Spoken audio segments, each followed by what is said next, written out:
Welcome back to the channel, Hobby1 Kenobi here. Today I will show you a few Scratchbuilt items that I will add to the AFV Stryker. The first is a drip pan and the second will be new smoke grenade launcher tubes, so stick around.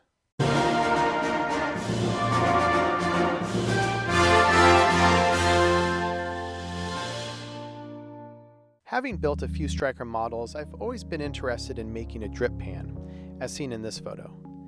I sought the help of others on various Facebook pages to track down what this item actually looks like. The members on those pages were very helpful and provided the photos that you see here.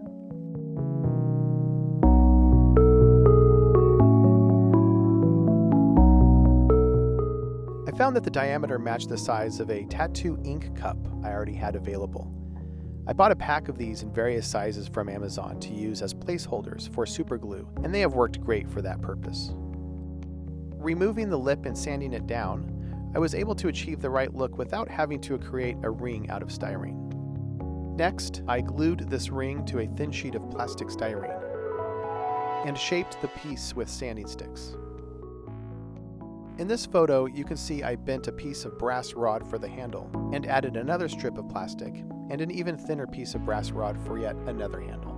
I then added thin strips of styrene along the rim of the pan to mimic the texture found on the real item. These ended up being a bit too large, but I left them. Finally, the piece received a coat of black primer from a spray can, and I brushed painted the silver details. This piece will be lightly weathered and highlighted later and dropped in the same location as in the photo.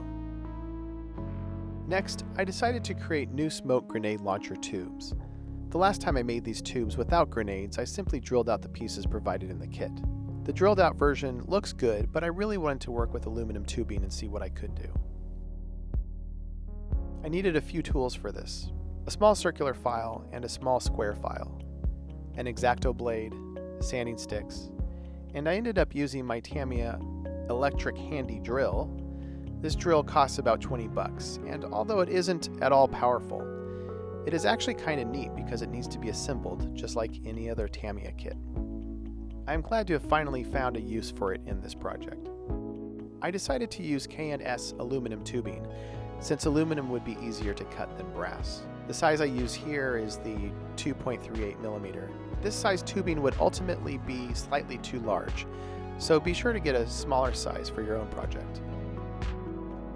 The first step was to use the square-shaped file to really dig in and remove most of the material inside the tube. Ultimately, the tubes will need to be thinner, and much of the work goes into refining this thickness. Next, I placed the circular file into the chuck of the Tamiya drill. I pressed in and out of the tube to create an even thinner lip. It's important to spin the tube with your other hand to keep the thinness of the piece even. After this, I cleaned up the outer portion of the tube with sanding sticks. A few light passes removed any and all scratches. Finally, I rolled the X-Acto blade along the tube to cut it off. It's important that the size of these tubes are precise. They will be noticeable if the measurements are not the same. And here is the final result.